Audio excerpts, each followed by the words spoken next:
Welcome back to this final lecture about habits and how they dictate our lives and emotional happiness.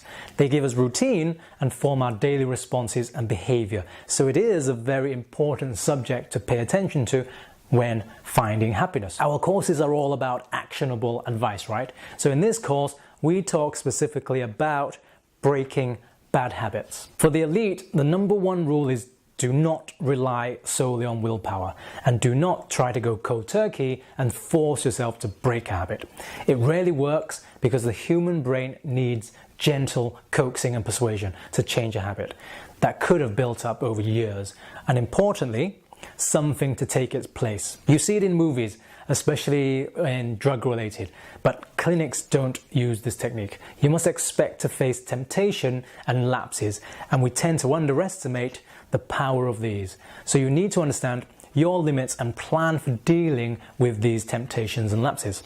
For example, as the day goes by, our willpower is used up. So that's why we tend to be more vulnerable to lapses in the evening, like eating unhealthily or watching too much TV, because you are tired and it's easy to fall back into these bad habits.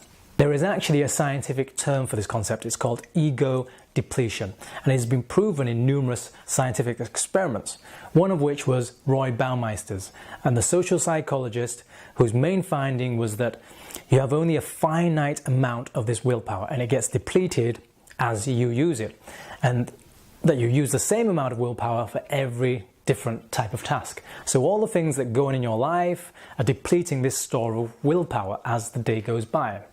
So you can see how precarious it is to rely solely on willpower.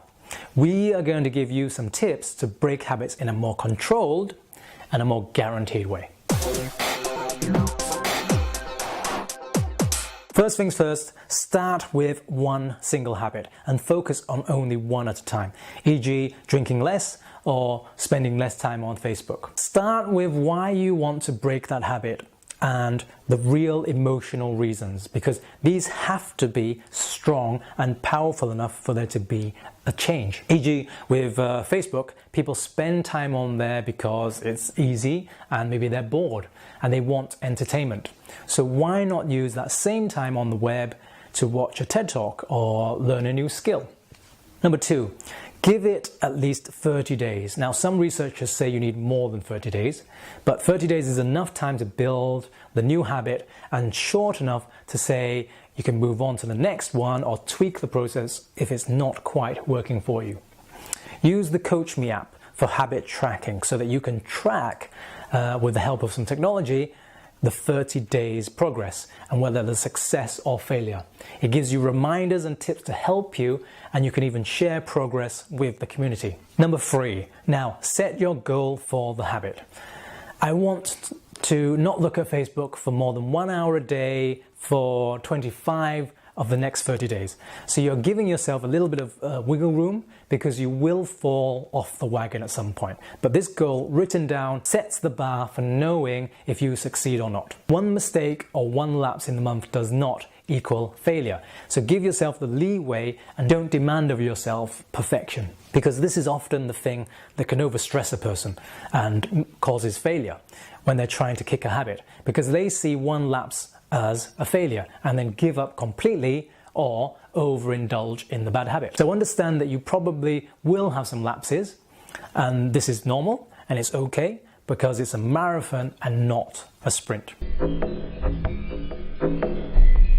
We would advise using something like the Seinfeld Calendar. Seinfeld is a famous comedian who worked out a system to consistently write new material for his stand-up shows. This was before his hit TV show, which is a physical calendar, the bigger the better, that you mark off each day that you succeed in your goal. You will get motivated by these streaks, and it is this consistency that is most important to get you results in forming a new habit. Number four, identify your triggers, which are things you do that lead to your bad habit action, e.g. stress and you need a smoke, or boredom and you want to check what your friends are up to on Facebook, and identify the reward you get from the bad habit. And your new habit must give you a similar or higher reward to truly replace the bad habit over the long term. Usually we want to feel happy or loved, or relaxed or energized by the bad habit. So if you can substitute with a new routine to give you the same feelings, you will have success. And ideally using a healthier habit that may involve sport, learning, or spending more time with a hobby. E.g., if you want to replace that Facebook time, get yourself a Kindle app and read more books online. You'll get rid of the boredom, and it's a much better use of your time than just stalking people on Facebook. Experiment with different things: short walks, meditation, or the new fidget devices. Number 5, use something to set reminders, like the Coach Me app has a reminder function. That way you aren't just relying on your memory. Until it becomes ingrained as a new habit, you need some assistance.